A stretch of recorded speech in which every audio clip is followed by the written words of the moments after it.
चेहरे को बेदाग खूबसूरत बनाने के लिए जितने भी कोशिश करते हैं उसके बावजूद भी अगर आपके चेहरे पे जिद्दी झाइयाँ हैं, दाग धब्बे हैं, तो उनको फ़र्क नहीं पड़ता है। महंगे से महंगे क्रीम लगाते हैं, महंगे से महंगे कॉस्मेटिक ट्रीटमेंट करते हैं, उसके बाद भी चेहरे की जिद्दी झाइयाँ वैसी की वैसी अगर आपकी बनी है तो आज का मेरा वीडियो आप लोगों के लिए है। क्योंकि कभी कभी केमिकल वाली चीज़ें ज़्यादा इस्तेमाल करने से आपकी स्किन है वो ख़राब हो सकती है और आपके फ़र्क पड़ने की बजाय और ज़्यादा प्रॉब्लम आ सकती है। तो मैं आपको एक नेचुरल तरीका बता रही हूँ, बहुत ही फ़ायदेमंद और बहुत ही बेहतरीन तरीका है। उसकी मदद से आप अपने चेहरे की जिद्दी झाइयों को आसानी से ठीक कर सकते हो और अपनी स्किन को क्लीन और क्लियर बना सकते हो। तो वीडियो को आप अंत तक जरूर देखिएगा। वीडियो शुरू करने से पहले मैं हूं डॉक्टर पूनम और आप देख रहे हो smile openly with doctor Poonam. अगर अभी तक आप लोगों ने चैनल सब्सक्राइब नहीं किया है तो प्लीज़ सब्सक्राइब कर दीजिएगा। बेल आइकन को प्रेस करना बिल्कुल ना भूलिएगा ताकि आपको न्यू वीडियोस की नोटिफिकेशंस मिलती रहे। तो चलिए शुरू करते हैं आज का टॉपिक। जैसे जैसे हमारी उम्र बढ़ती है हमारी स्किन में चेंजेस होने शुरू हो जाते हैं। क्या होता है कि एक तो हमारी एज होती है 16-17 साल, उस टाइम हमारी स्किन बहुत ही प्योर होती है, बहुत ही सॉफ्ट होती है, एकदम से क्लीन होती है, उसमें कोई दाग धब्बे नहीं होते। लेकिन उम्र के साथ साथ जैसे जैसे उम्र बढ़ती है स्किन डल होती जाती है, शारीरिक चेंजेस होते हैं, हार्मोनल चेंजेस होते हैं, उनकी वजह से हमारी स्किन पे गलत इफेक्ट पड़ता है।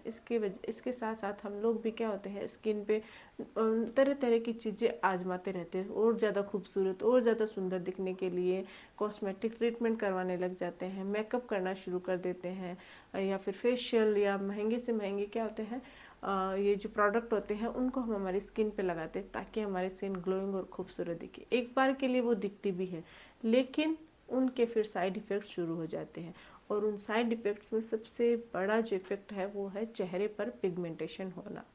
और ये पिगमेंटेशन ऐसी चीज़ होती है जिसकी वजह से आपकी स्किन, आपका चेहरा एकदम से ख़राब हो जाता है और आपको कहीं पे भी जाते हो तो बिना मेकअप के जाना ही सही नहीं लगता क्योंकि वो बहुत ज़्यादा दिखते हैं।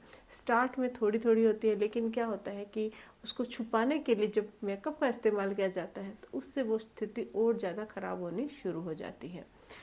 लेकिन अगर आप इनको घरेलू तरीके से नॉर्मल चीज़ों के इस्तेमाल से ठीक करना चाहोगे तो वो बिल्कुल 100% फ़ायदा करती है, असरदार होती है।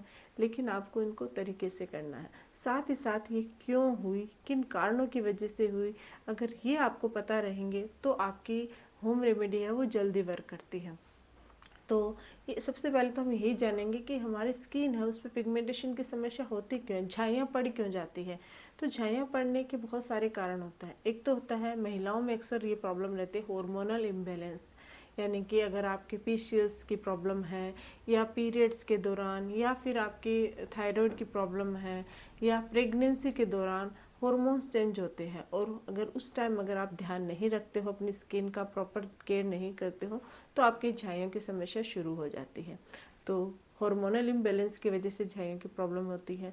साथ ही अगर आप बहुत ज़्यादा धूप में बाहर निकलते हो तो धूप की जो सूर्य की अल्ट्रावायलेट रेज होती है वो आपकी स्किन पे इफेक्ट डालती है और स्किन में एक मिलेनिन नाम का पिगमेंट होता है उसका प्रोडक्शन हाई कर देती है। उसी की वजह से हमारी स्किन पे जिद्दी झाइयाँ होनी शुरू होती है।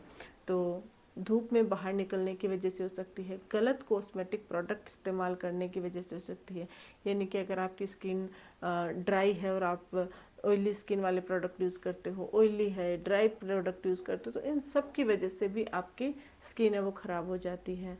गलत कॉस्मेटिक ट्रीटमेंट लेने की वजह से, गलत क्रीम इस्तेमाल यानी कि बहुत ज़्यादा केमिकल है और वो अगर आप अपनी स्किन पे बार बार लगा रहे हो, रात को लगाया हुआ रह गया है, सो गए हो बिना क्लीन किए, तो उसकी वजह से भी आपकी स्किन है वो डैमेज हो जाती है, डल हो जाती है। स्ट्रेस एक बहुत बड़ा कारण होता है। आजकल जिसको देखें, चाहे महिला हो या पुरुष हो, बच्चा हो या बुजुर्ग हो, हर इंसान को स्ट्रेस की प्रॉब्लम है। हर कोई टेंशन लेता है, सोचता रहता है क्या होगा क्या नहीं होगा। तो स्ट्रेस की वजह से भी आपकी स्किन है उस पर इफेक्ट पड़ता है और आपके झाइयों की या पिगमेंटेशन की प्रॉब्लम है वो शुरू हो जाती है। इन सब के अलावा अगर आपकी डाइट प्रॉपर नहीं है, बहुत ज़्यादा ऑयली जंक फूड्स, मीठा खाना खाते हो आप, तो उसकी वजह से आपके पिंपल्स निकल सकते हैं और पिंपल्स के साथ साथ आपके जो पिगमेंटेशन है वो भी बढ़ जाता है।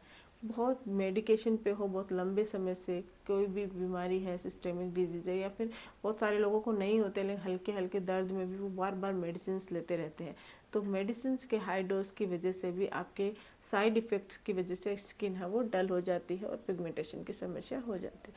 अब चाहे कारण जो भी हो, आपके ऑलरेडी प्रॉब्लम हो चुकी है, तो इससे छुटकारा कैसे पाए? तो इसके लिए आप आलू का रस का इस्तेमाल कीजिए। आलू के रस के अंदर पिगमेंटेशन को दूर करने की क्षमता पाई जाती है, साथ ही साथ स्किन लाइटनिंग एजेंट होता है, ब्लीचिंग एजेंट होता है, जो आपकी स्किन टोन को लाइट करने का भी काम करता है और अंदर से आपकी स्किन को क्लीन करता है, नरिशमेंट देता है और आपकी स्किन को हाइड्रेट भी रखता है। तो आलू को अगर आप अपने चेहरे पर इस्तेमाल करते हो तो ये आपके चेहरे के लिए किसी वरदान से कम नहीं है, लेकिन इसको इस्तेमाल करने का तरीका होना चाहिए। सही तरीके से इस्तेमाल की गई चीज़ ही वर्क करती है। तो आपको कैसे, मैं 2 या 3 तरीके बता रही हूँ आलू का इस्तेमाल करने का। सबसे पहले तो जब भी आप कोई भी ट्रीटमेंट, होम रेमेडी करो, उससे पहले अपनी स्किन को अच्छे से क्लीन करना है। कोई भी धूल मिट्टी के कण आपके चेहरे पर नहीं होने चाहिए। अगर आपके चेहरे पर धूल मिट्टी है तो उससे आपकी स्किन है और ज़्यादा डैमेज हो सकती है, ख़राब हो सकती है। तो आपको क्या करना है कि आलू को कट करना है, कद्दूकस कर लेना है और उसका रस निकाल लेना है। 2 से 3 चम्मच रस में 1 चम्मच गुलाब जल मिक्स करना है और उनको अच्छे से मिक्स करने के बाद अपने चेहरे पर कुछ देर तक मसाज करनी है, अप्लाई करना है। 5 मिनट तक मसाज कीजिए, उसके बाद 15 से 20 मिनट लगा हुआ रहने दीजिए और जब वो ड्राई हो जाए तब आप उसको क्लीन कर लीजिए। ये अगर आप रेगुलर बेसिस पे करते हो तो आपकी स्किन लाइट होती है। अगर आपकी स्किन टेन हो गई है किसी कारण से, धूप में बाहर निकलने की वजह से, तो फिर से आपकी स्किन सही हो जाती है। आपकी स्किन एक शेड बार क्या होता है कि डार्क होती है, तो रेगुलर बेसिस पे करने पर आपकी स्किन लाइट भी होती है क्योंकि इसमें ब्लीचिंग एजेंट पाया जाता है। साथ ही साथ अगर आपकी पिगमेंटेशन की समस्या, झाइयों की प्रॉब्लम है, तो रेगुलर बेसिस पे अगर आप इसका इस्तेमाल करते हो तो आपकी झाइयों की समस्या है वो धीरे धीरे कम होनी शुरू हो जाती है। और अगर आपकी बहुत लाइट है तो वो कुछ ही दिनों में, विदिन, अगर बात करें हम, विदिन 3 to 4 डेज में आपको फ़र्क दिखना शुरू हो जाएगी। आपकी स्किन पहले से ज़्यादा बेटर आपको फील होने शुरू हो जाएगी। तो एक तो इस तरीके से इस्तेमाल कर सकते हो। इसके अलावा आलू की स्लाइस को कट कीजिए और डायरेक्ट अपने चेहरे पर अप्लाई कीजिए। उसको कट करने के बाद कुछ देर तक नहीं रखना है। अगर रखोगे तो जो हमारी एयर है उससे ये कांटेक्ट में आएगी और कांटेक्ट में आने की वजह से आपकी वो आलू का जो गुण है वो ख़त्म हो जाता है। तो आपको डायरेक्ट कट करके अपने स्किन पे अप्लाई करनी है, उस सर्कुलर मोशन में कुछ देर तक मसाज करनी है। वॉश करने के बाद अपने स्किन को थोड़ा ड्राई कीजिए और फिर गुलाब जल लेके अपने चेहरे पर अच्छे से थपथपा लीजिए। तो इससे आपकी स्किन ग्लोइंग बनती है, साथ ही दाग धब्बे, झाइयाँ, झुर्रियाँ की समस्या भी दूर होती है। ये जो आलू के इस्तेमाल करने के 2 तरीके हैं, इससे आप अपने स्किन को लाइट कर सकते हो, झाइयों की प्रॉब्लम दूर कर सकते हो नेचुरल तरीके से। न तो इसके कोई साइड इफ़ेक्ट होते हैं और न ही आपको मतलब कोई गलत चीज़ होती है। लेकिन क्या होता है कि कोई भी होम रेमेडी हो या कोई भी कॉस्मेटिक ट्रीटमेंट अपने स्किन पे अप्लाई करने से पहले पेच टेस्ट जरूर कर लेना चाहिए। तो अपने हाथ पे पीछे थोड़ी सी देर आलू का रस भी आप लगा के छोड़ दीजिए। 24 आवर तक अगर कोई इचिंग नहीं होती है, कोई जलन खुजली नहीं होती है, तो आप बेफिक्र होकर अपने स्किन पर इसको लगा सकते हो। कुछ लोगों की स्किन सेंसिटिव होती है तो उनको किसी भी चीज़ से एलर्जी हो सकती है, इसलिए कोई भी चीज़ अपने चेहरे पर इस्तेमाल करने से पहले पेच टेस्ट जरूर कर लेना चाहिए। साथ ही साथ अपनी डाइट का ध्यान रखना है, स्ट्रेस कम से कम लेना है, हार्मोनल अगर इम्बैलेंस है तो उसको आपको बैलेंस में रखना है। और ये जो कारण होते हैं उनका अगर ध्यान रखोगे तो आप अपने स्किन को प्रोटेक्ट कर सकते हो और स्किन को ग्लोइंग और खूबसूरत बना सकते हो। आज के लिए बस इतना ही। अगर वीडियो आप लोगों को अच्छा लगे तो प्लीज़ चैनल को लाइक कीजिए, शेयर कीजिए, सब्सक्राइब जरूर कीजिएगा। Thank you.